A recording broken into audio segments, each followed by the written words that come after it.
Do we have a mic? You guys can hear me. Excellent.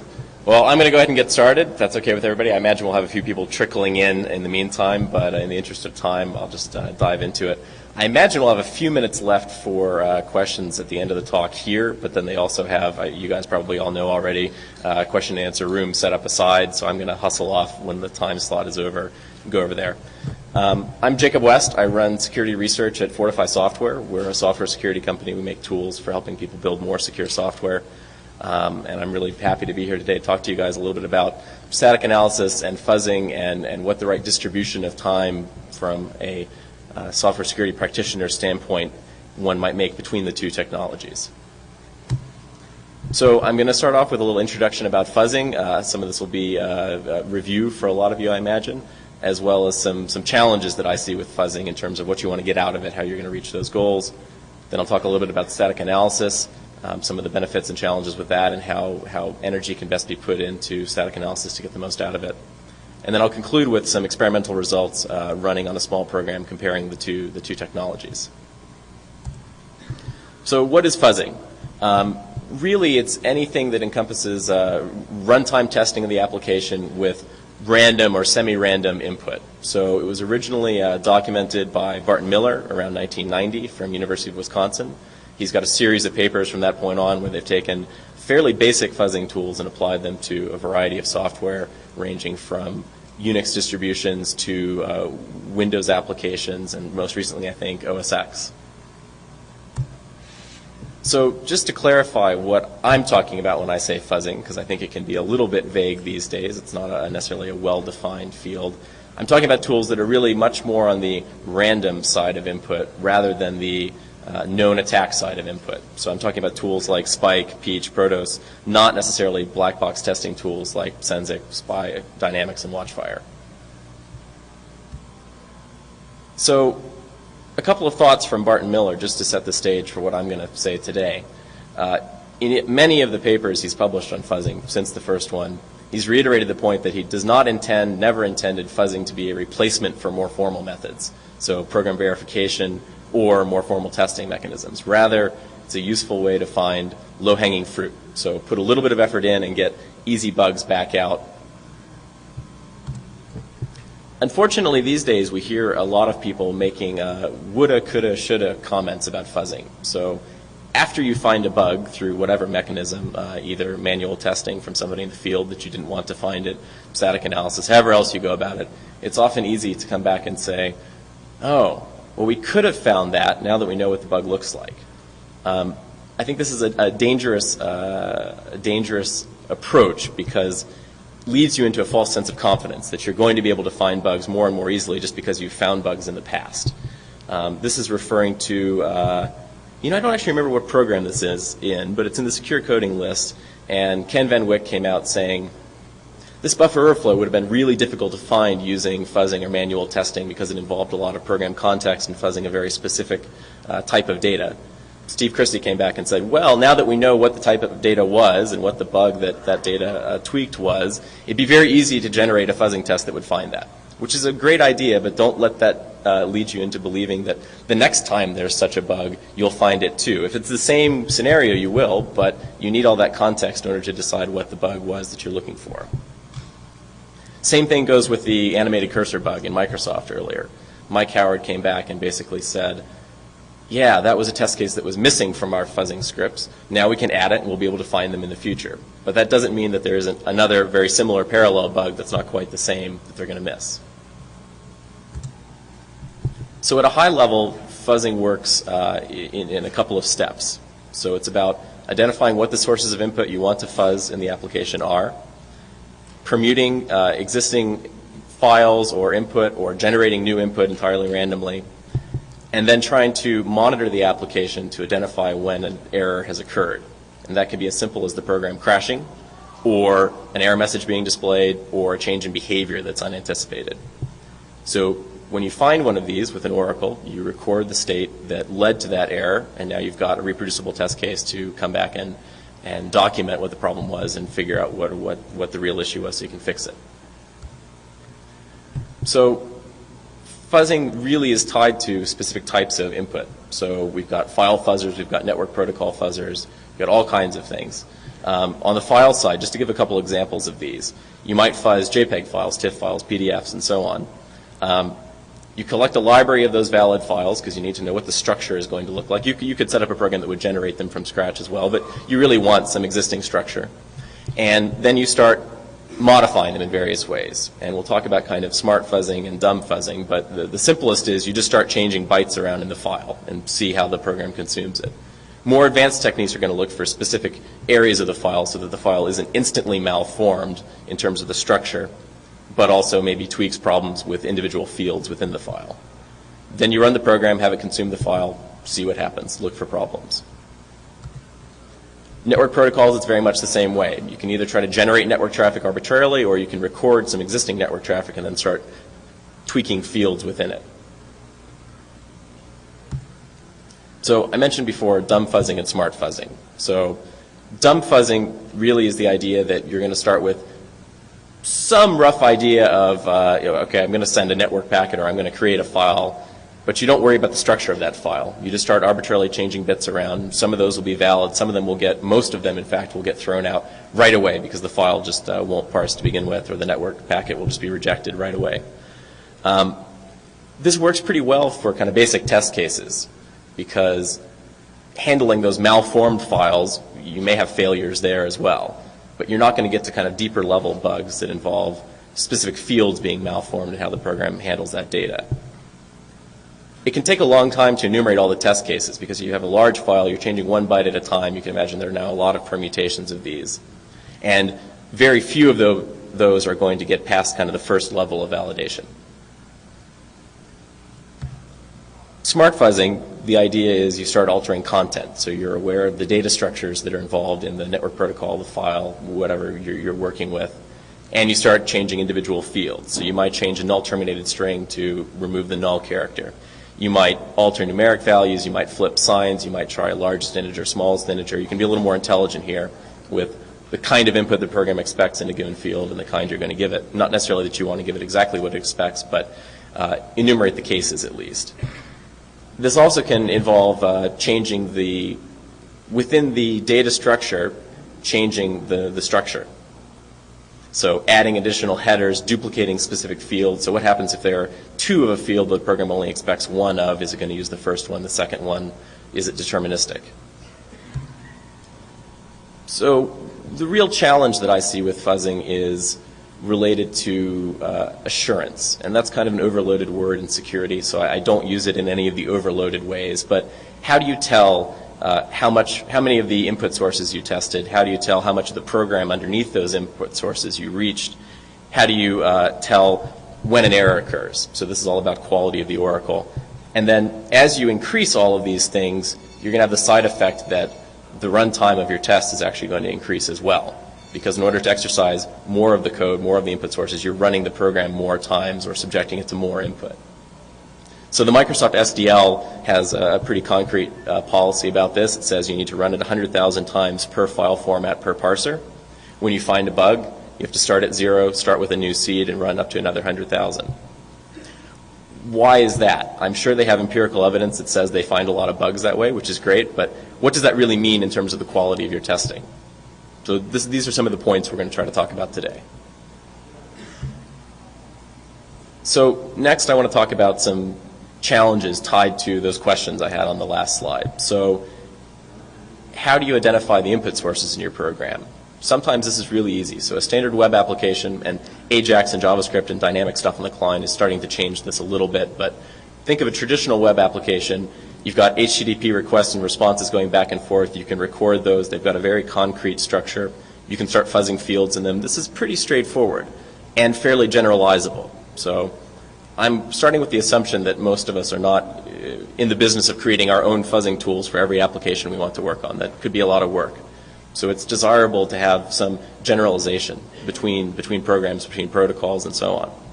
So when you've got a standard protocol like HTTP web traffic, it's fairly easy to generalize. When you have proprietary web service APIs or a specific network server that accepts packets with some structure in them, or thick client software with proprietary communication protocol, you start to lose some of that generalizability, and you've got to start doing things much more specifically to your software.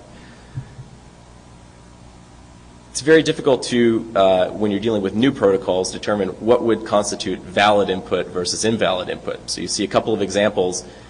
You may very well get stuck in that no man's land of producing input that isn't valid and isn't going to make it past the very first level of validation. Really what this is all saying is to get past these in more complex types of software, more proprietary types of software, you're going to require customization to tune it to these protocols, and you're going to lose that generalization.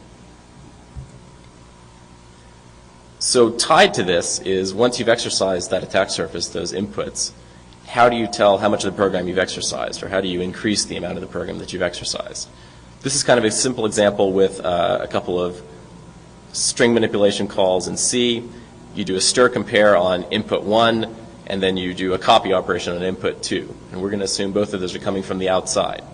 Now, in order to ever exercise this buffer overflow, which depending on how big input 2 is very likely a buffer overflow, the stir copy call, the fuzzer would need to know that input 1 needs to match this static string value.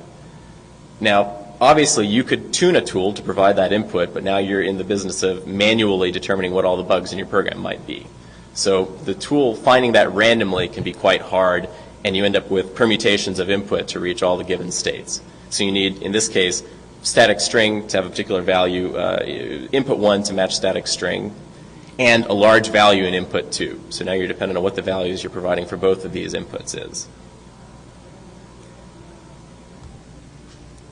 To go into that a little bit more, here's another example with a couple of conditionals. So if x equals 3, then we have one buffer overflow. If y equals 5, we're nested in that same if block, we have another buffer overflow.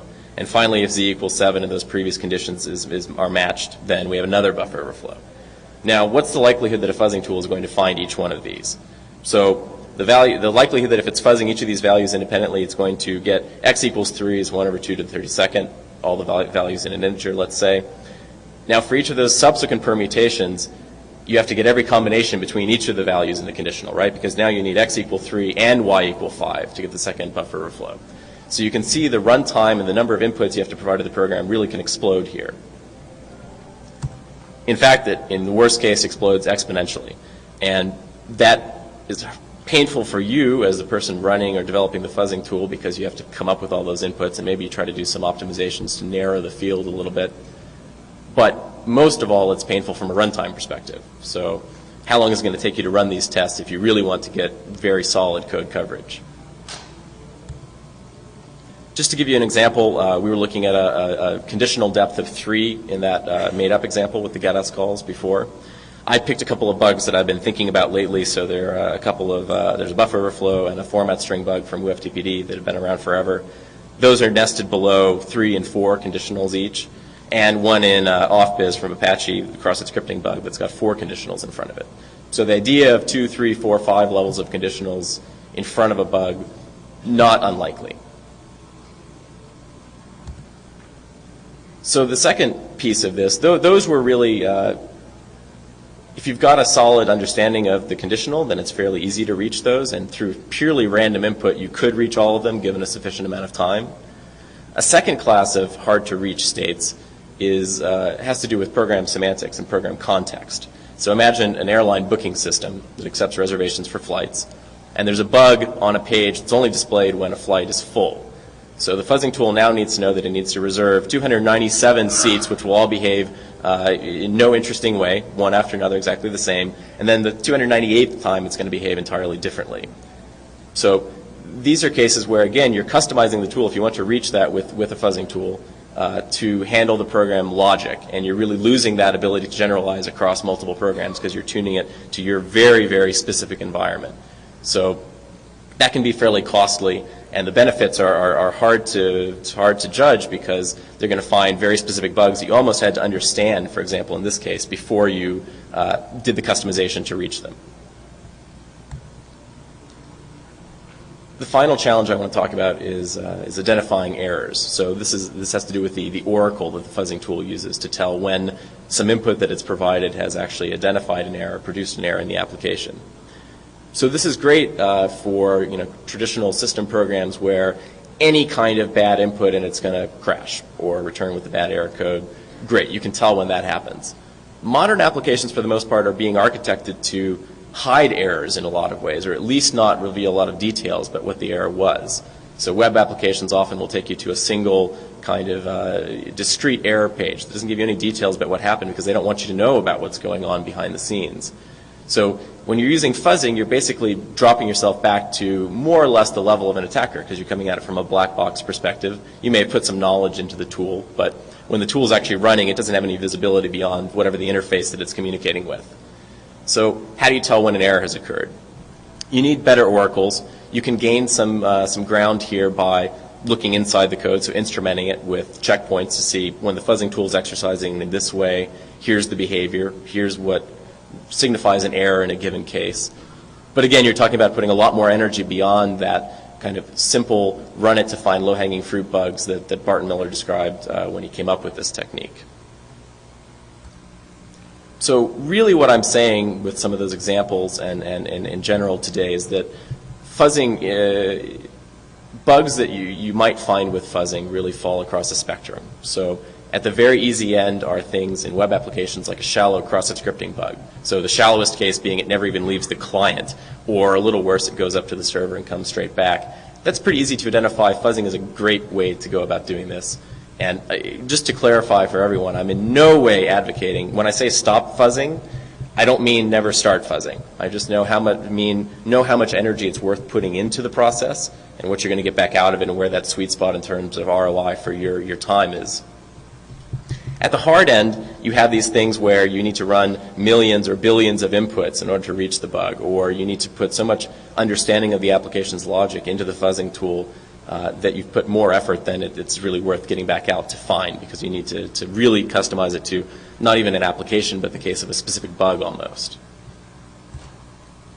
So to summarize, advantages of fuzzing, it's really one of the easiest testing techniques you can go about. If you've got an application that runs, there's probably a fuzzing tool you can let loose on it in one way or another and very likely find some bugs. I mean, looking at Miller's research, the paper after paper, in every case he found bugs in a large percentage of the programs he was testing with very unintelligent tools. So he wasn't tuning them very carefully to the environment. The other advantage of any sort of runtime testing is you have a reproducible test case at the end. So you're fairly certain what you found actually is a bug, depending on how good your oracle is, because you had some input and you know what the output that came back out was, and that tells you that there was a bug. There can be false positives there, but in contrast with static analysis, it's much closer to being a proven bug at that point. And finally, there is the potential to generalize and to scale across programs where you have standardization on protocols and input sources. So the web is a great example. Doing fuzzing for certain kinds of vulnerabilities in web applications absolutely makes sense, and you will find them more easily than probably with any other technique. Disadvantages of fuzzing. It can be very costly to achieve completeness. So reaching all of those conditionals, reaching those hard to reach states can be quite hard and can involve a lot of effort on the tool developer's standpoint to make it work in their environment. If you succeed in that, which is hard enough on its own, then the runtime costs of the tool are going to grow with your success. So the more of the application you're testing, the more inputs you're going to provide, and the longer it's going to take to run your tests, almost invariably.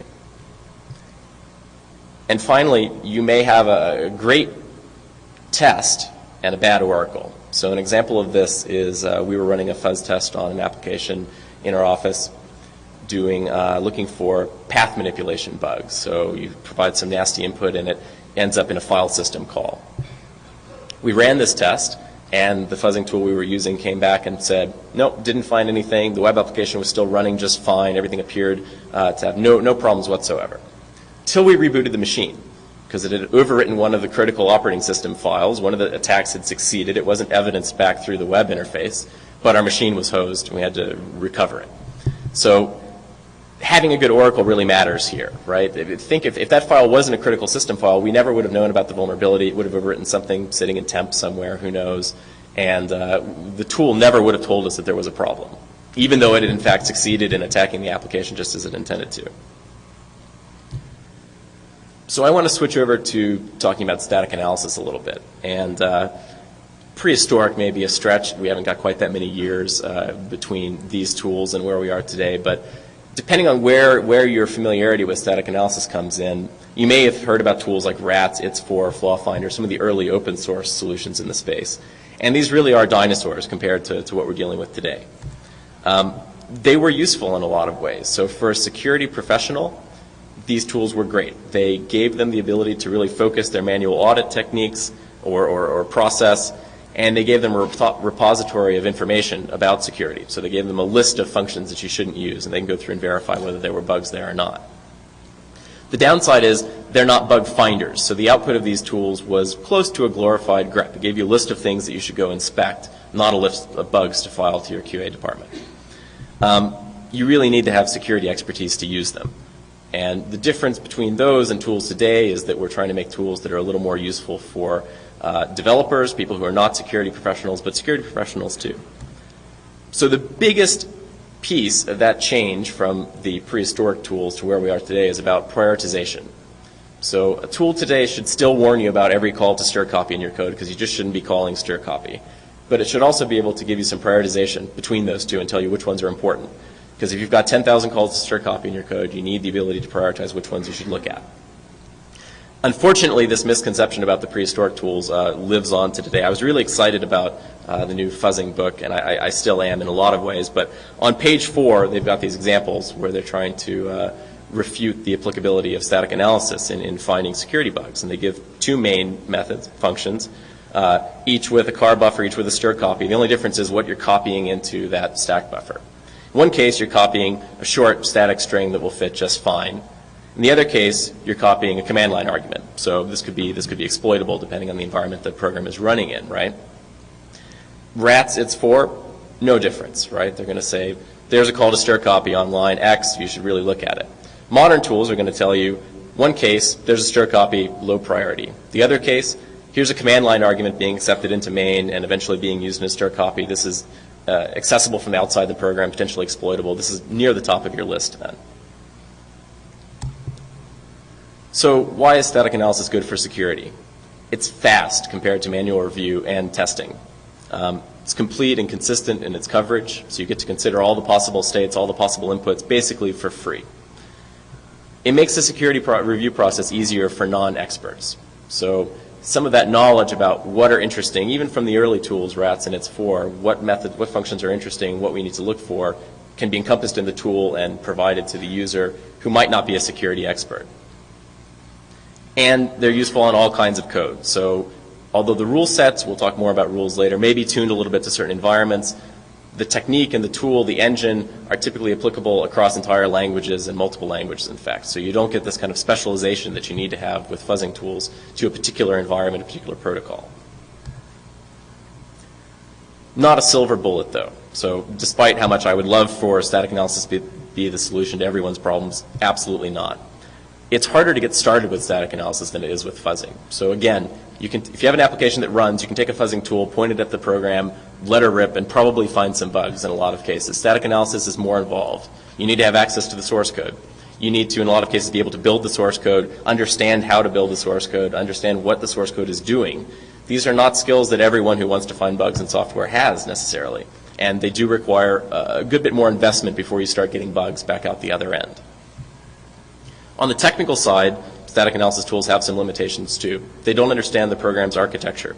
They don't understand the semantics of the code. So this string, is it a credit card or is it a random temporary variable? These two things could be quite different. Statically, we're not going to have any idea, whereas with runtime testing, you might actually know because the data is there at that point, so you get a lot more context about it. And finally, they don't understand the social context of where these applications run and what the implications on those semantic values that are being passed around have. So I'm going to talk a little bit more about static analysis, what some customization potentials are, different types of analysis algorithms, and so on. Just to give you an overview of what I'm talking about, most static analysis tools work roughly like this. Take some source code in, include some modeling rules to describe things that maybe it doesn't have source code for, and builds a model of the program. Then it's going to run one or more types of analysis against that model and use rules to describe what the problems it's looking for are in that case. And eventually it's going to have some sort of viewer to render results. This might be as simple as the command line for those early tools or a graphical interface or something built into an IDE. So what's critical on the front end of that? You need to be able to support whatever languages you're interested in looking at. That's pretty important. this is actually something that fuzzing tools have an advantage over static analysis on, right? So fuzzing tool doesn't care whether your web application is written in PHP or Java or .NET. It's still talking HTTP, which is all it cares about. So having the context of the code is both helpful and hurtful in this case. You can get around some of the limitations of actually having to have the source code by looking at the binary. So this might help people who are in a traditional testing environment and aren't used to thinking about source code, test an application. The downside is you start to lose a lot of that context that source code analysis actually benefits, typically, because it's written out of the bytecode version of it in some cases. And also, decompilation can be difficult. So getting back to something close to that original model. If you've got a Java jar file in debug mode, this is pretty easy. If you're trying to decompile C and analyze that, a little more difficult. So static analysis tools are driven off of rules. So what they know about the program outside of the immediate source code, so libraries that are linked in from the outside, as well as the kinds of security properties that they're looking for, are all provided by input from outside the analysis engine, basically, rules in this case. And this is where a lot of the, one of the premises I started with, so everybody ought to use fuzzing, everyone ought to use static analysis. Now, from that baseline, how much energy do you put into each one and where is it best spent? And customization on the static analysis side, I argue, can potentially buy you more than on the fuzzing side because things can be more generalizable. So I'm going to talk about some different kinds of analysis engines, or different types of analysis techniques, as well as different types of rules, and give you an idea of how you could go about customizing some of these tools. So on the very easiest side of static analysis techniques is something called structural analysis. So you're not interested in control flow through the program, you're not interested in data flowing through the program, you're just interested in the structure as the program is declared. Simplest case, those getS calls. You shouldn't ever have getS in your program. How do you flag one of those? You need a function call. You need to match against every function call to a function named getS. About the easiest rule you can write. Going a little more complex, you can talk about structures of the program, but beyond a single function call. You can start talking about a little broader scope. So the line under the example there is a potential memory leak in the case where realloc fails. So if realloc fails, it's going to return null. If you overwrite the reference to that pointer, that hasn't been freed. Now you've lost the ability to free that memory. It doesn't matter how this is executed, what the flow leading into it is, that's a potential memory leak. Structural rule for that is fairly simple again. So you're interested in a function call to realloc, and then you're interested in whether the first parameter passed to realloc is the same thing that the return value from realloc is assigned to. Data flow is what a lot of people think about when they think about modern static analysis tools. So this is often what gives us the ability to prioritize and put things that we think might be exploitable at the top of the list, as opposed to the traditional mechanism of looking just at the structure of the program. This is a fairly simple command injection problem. So we get some input from outside, fictitious function names in these cases. We copy it from one buffer to another, and then we execute whatever that was. So assuming we don't have source code for get input from network, copy buffer, we need rules to describe what the significance of those functions is to the program. So the static analysis tool on its own isn't going to know that get input from network is a source of input, for example. So we're going to use I've got a little problem on my slide, the sync rule bit at the bottom. Save that for the end. We're going to talk about up until then first. Sorry about that. So we need a source rule, which is the piece that's missing from the bottom, to say that get input from network actually introduces input to the program. So that's going to tell the analysis engine now that buff is something interesting. So it's going to start following buff, but it doesn't know what the significance of that's going to be yet. So it follows on its own that, okay, now buff is used in another function call. But what's the significance of copy buffer? So to a human reviewer, this makes a lot of sense. Probably it's like stir copy, right? Static analysis tool doesn't have any idea unless it's got a rule for this function. So it needs to know that buff starting in the second parameter is going to the first parameter, and now if the second parameter is interesting, the first one is 2 after the function is called. And finally, we see new buff used in a call to exec, and the tool needs a rule to describe to it that that's a potential vulnerability, command injection in this case. That's the one at the bottom there. So we talked about following data flowing through the program, but order of operations and control flow through the program can be interesting. Particularly you can imagine in cases like dealing with resources. So here's an example of a double free vulnerability, potentially, in this code on the side of the slide. We've got a while loop and an if block. There are various control flow paths that one could follow through this code. So one is, we don't enter the while loop, we don't enter the if block, no memory is freed at all. It's certainly not a double free vulnerability. The way you typically represent rules for control flow analysis is by modeling them as state machines. So you have various states that represent potential states the program can be in, or small components of the program can be in. And then you have transitions between those states that describe how you move from one state to another. So the rule on the other side of the slide has 3 states, 2 transitions that are relevant, which are on calls to free, and then self loops from the state back to itself on any other operation. So we only care about cases where we see a call to free. On this first path through the code, we stay in that initial state. We're just self-looping on everything we see because there's never a call to free. Another path through the code is we enter the while loop and we don't enter either of the if blocks. So now we've seen a single call to free and we've transitioned from one state to another in our rule, and then we've looped a couple times there on the other instructions that we weren't interested in. And finally, you can see where this is going. There's a third path through the code that involves going into the while loop, into the if block, hitting 2 calls to free, and we end up in an error state, and that's when the tool is going to report a bug to you. Customization of rules like this can be really useful for managing proprietary resources. So you've got a particular kind of resource that needs to be cleared up in a particular way. The tool may not know about that. You can model all that to the tool in advance. So where do static analysis tools typically go wrong? I mean, we talked about some of the upfront cost and some of the limitations in terms of what they can derive from the source code as opposed to the architecture or the context the program is going to run in. But when it really comes down to it, what most people are concerned about are false positives in a lot of cases and false negatives in some other cases. So is the tool reporting things that aren't really vulnerabilities, or is the tool missing things that really are? And these come down to a couple of factors that contribute to the likelihood of false positives and false negatives. One is an incomplete or inaccurate model of the program. So you link in an external library, get web input in the case earlier. The tool may or may not know what that is unless it has a rule to describe it. So if it doesn't have source code for it, it doesn't know what something does. You can imagine that leading to both false positives and false negatives. You see it on both lists here. Another is how conservative or forgiving is the analysis. So how much, what's the burden of proof before the tool will report a vulnerability in a given context? Do I have to be able to prove that I think it's exploitable, or did maybe I follow a function pointer, which statically I couldn't quite tell, but it's possible in a certain scenario at runtime that this might be a vulnerability. Depending on what the purpose of the tool is, tools optimize in one direction or another. So there are tools that are really targeted at being bug finders, so they want to report things that are as accurate as possible. They tend to have pretty conservative analysis, so they're not going to report something unless they really think it's a bug. And then there are tools that are much more forgiving in terms of their analysis because a false negative is really the most important thing for them. And the last one is the one I really want to call attention to today, which is missing rules. So that can affect the incomplete and inaccurate model of the program. These are kind of tied together. How much does the tool know about your environment beyond the source code? You can also use rules to convey some of the context and semantics of the program. So you can write a rule that says this function always returns a credit card number. In the code, it might just always be a string, but you can give it a little more information about it and then derive more value from it as well. So untapped potential. It's really about customization for static analysis. Too many people today are using static analysis tools out of the box. And we see a lot of people now putting energy into customizing fuzzing tools to their environment because it's clear that once you move beyond kind of a lot of the simple cases, old system software, you really need to put that customization in. Static analysis tools will give you some value out of the box. It's not as obvious that you need to take that next step and put energy into customizing them, but there's actually the potential to get quite a bit of value back out.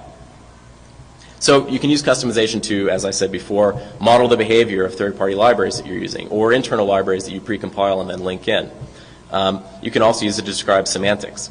You can use it to identify program-specific vulnerabilities. And this is certainly getting back into the realm of the thing I was critiquing fuzzing on, which is doing too much customization in a given, specific to a given program.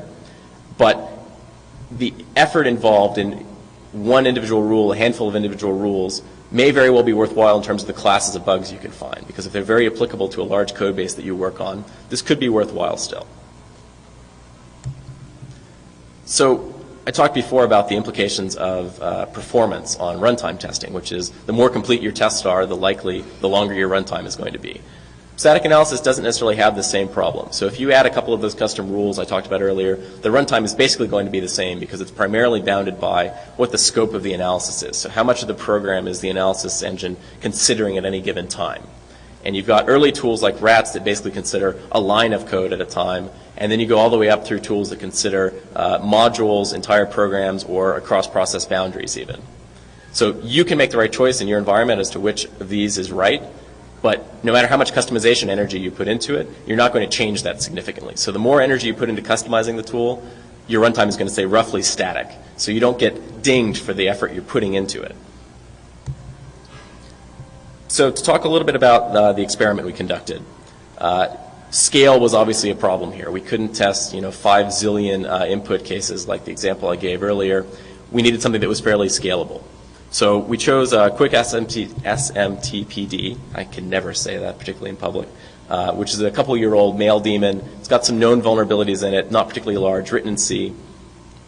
And we picked a couple of tools. So I have to say, I work at Fortify, so that's the static analysis tool I chose because I have it sitting on my desk already. Could use a different one too. I don't think it would have a significant impact in this study. And we chose the at-stake SMTP fuzzing tool because it was really customized to this environment. So it's very much, a lot of energy has been put into it, to customizing it to this particular protocol, this particular type of application, as opposed to kind of a general file format fuzzer, let's say, or something like that. And we ran the tools, collected data, and tried to draw some conclusions from them. So what did we find? 4 remotely exploitable vulnerabilities, 2 buffer overflows, 2 format strings. These are known for several years, so I'm not letting anything out of the bag today. And then a bunch of other stuff having to do with local file system attacks, environment variable attacks, and so on, which, since this is installed setuid root on most systems, actually could be interesting. But for the purpose of today, we're going to put most of the significance on the remotely exploitable things, since that's what the fuzzing tools are really going to be capable of finding in this case. Although, it's a good example, you could actually pick 3 or 4 different fuzzing tools and fuzz those different sources of input and maybe get a little more out of them. I didn't do that. So what were the results? We've got these 4 remotely exploitable bugs. Static analysis tool found all 4 of them. Hooray. Fuzzing tool found 2 very easily. So the first couple of test cases, they found these format string vulnerabilities because it's one of the things it looks for. It's going to fuzz every field in the SMTP traffic and insert format strings into them because that's something interesting we've seen in a lot of mail clients over the years. The buffer overflows it didn't find, the reason being that where those stack variables were located, there was too much padding around them, so there were a lot of other buffers. So although they actually, it's kind of like the path manipulation example I gave before. The tool did exercise the vulnerability in many cases and overrode variables on the stack. But changing those variables wasn't sufficient to cause the program to crash or to cause it to return differently. Therefore, the oracle was really insufficient. So the tool couldn't tell that the vulnerability was there, and therefore the user, if they weren't already aware of the vulnerability, wouldn't be made aware of it by running this test. So what are our conclusions about that experiment? It found exploitable vulnerabilities in one qualification to the whole thing is the scale of the program is such that measuring performance really wasn't useful. It's not large enough to say it took an hour to run the test or 5 hours to run the static analysis, so everything was very quick. But in its defense, it found exploitable format string vulnerabilities in the program in a matter of seconds, fast as you can hit enter on the command line. It also missed critical remotely exploitable vulnerabilities that were within its reach. So I'm going to ding it a little bit for having missed things like file format bugs or environment variable bugs, but it's not really its fault. It only was talking network traffic. But it missed these buffer overflows, which are tweaked by fields in the network traffic that's passed to the server. It should have found these. These are something that the user would have expected it to find. And although it didn't affect any bugs in this program because there weren't any masked by significantly complex conditionals, you can easily imagine a case where a particular bug requires 2 different header fields to be put in a mail request, a value X and value Y, and then have certain behavior. This tool was fuzzing one input field at a time with a long list of variable inputs and would never get to that complex case of what if this had this value and that had that value. So there are definitely some advantages. Fuzzing is a lot less involved than static analysis. I am not an expert user of fuzzing tools, got this up and running. Once I got the mail server running, which took me a couple of days, very, very quickly. Compiled it, ran it, found bugs in half an hour, easily start to finish. Not a hard thing to ask someone testing software to do, an easy way to find low-hanging fruit, good idea. You get a lot of context for free. So the tool, depending on how specialized it is into the environment that the program is going to be used in, is going to have a lot of context baked into it. So the fuzzing tool I was using is a mail fuzzing tool. So it's sending things related to mail, headers that you would expect to see. You get a lot of the context that you would expect from an actual use case for the software in a real environment, whereas static analysis isn't going to have any of that understanding. And finally, it's great because what I ended up with was this string caused the program to crash. Now I can send that to whoever wants to fix the bug and say very easily, there's clearly a bug, just run it this way. On the static analysis side, we get the benefit of thoroughness. So we were able to identify those buffer overflows in the case that we looked at because we're considering every path through the code, we're considering every potential problem, whether it evidences itself from the outside or not, regardless of what the oracle might be from a fuzzing standpoint. You get to handle nested conditionals and hard-to-reach states for free because the static analysis tool is going to assume any possible input. And that can certainly result in false positives in some cases because some of those inputs may not actually be plausible, but much better in some cases to come at it from the completeness end. If you're really going for assurance, you want to find all the bugs, then slowly inching towards that and at the same time increasing the length of your tests. It doesn't require running the code, and it only requires however much time it requires for the analysis to consider all of these paths. So you get all of them at the same time for the same cost from a runtime standpoint. And as you put more energy into tuning it to your environment or your types of software, you're not going to increase that runtime.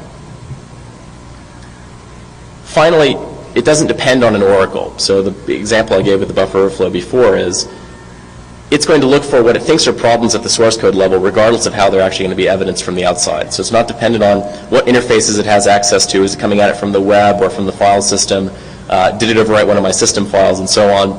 It's going to look at what is the code actually doing and do I think that's a problem? So to summarize, when we're talking about finding bugs, it's not clear which technique you'd want to use. When you're talking about finding security problems, I think static analysis is spot on because it's really going for, I want to have a complete view of the application, I want to guarantee that rather than inching towards it, and I want to report as many problems as I can. Important attributes when choosing a static analysis tool. You need to make sure it supports your languages. That's back to the example of a fuzzing tool doesn't need to worry about that. This is a new challenge when you're dealing with static analysis. You want to make sure you have the right analysis techniques so you can do prioritization as opposed to those early tools. You definitely want to have the right rule set, and this is somewhere that last bullet comes in. You should be building on that. Don't just use what the tool comes with.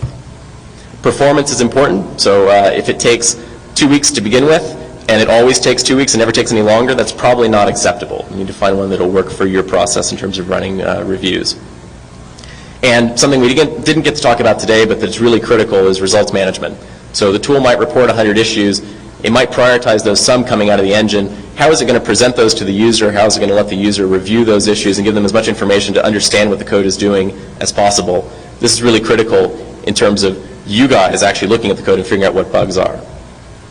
And the point I hope I've been harping on enough today is customize, customize, customize. It's worth putting energy into it because you're not shooting yourself in the foot by increasing the running time, and you're really likely to find more bugs that are relevant to you, and more bugs that depend or that fill in for some of the weaknesses of the technology originally, such as context and program semantics.